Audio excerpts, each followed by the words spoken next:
Alors je l'ai repris il y a 4 ans avec mon épouse. Auparavant, j'étais dans l'édition. J'ai travaillé également pour des gros éditeurs scolaires. Et dans une autre période précédente, pendant 10 ans, j'étais libraire dans le Midi. Voilà, dans le Vaucluse plus exactement. Je l'ai pris tel quel, j'ai modifié un petit peu l'offre en optimisant le livre, surtout la jeunesse et la BD. Et puis voilà, tout simplement, hein, il faut pas non plus, nous sommes dans une petite ville, à la fois agricole, industrielle. Je ne peux pas, comme une ville importante, voilà, trop dévier. C'est vrai que l'impact du libraire est toujours moindre que l'impact de la presse. Hein, on sait très bien qu'un livre qui fait la télévision à 13h30 sur TF1, j'ai 3 personnes après à 14h qui attendent quoi, pour voir si j'ai le livre. C'est vrai que Champagnole a une particularité notoire, quasiment une réputation internationale, à savoir que la ville, jusqu'à peu de temps, jusqu'à il y a 1 an, possédait déjà pour 8000 habitants 7 grandes surfaces. Une de celles-ci est passée en hyper.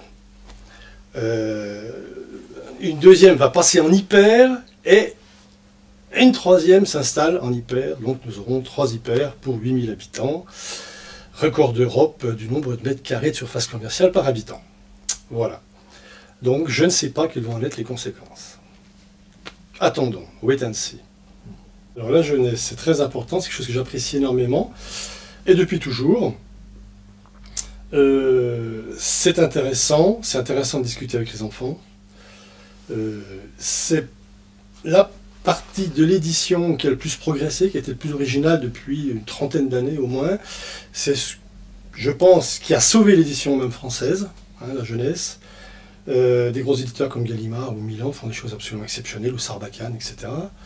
Donc je développe ce secteur-là, d'autant plus que là, il y a beaucoup moins de concurrence que sur la littérature traditionnelle.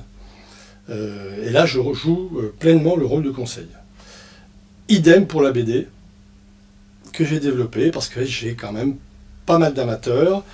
Voilà.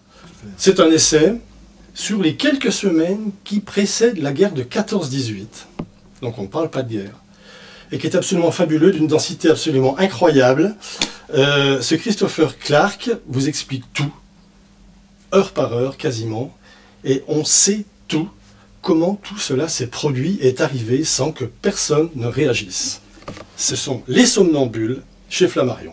C'est un ouvrage extraordinaire, qu'on ne lâche pas, qu'on lit comme un roman. Avec le recul, on se dit que, mon Dieu, mais tout le monde est passé à côté, quoi. Tout le monde est passé à côté.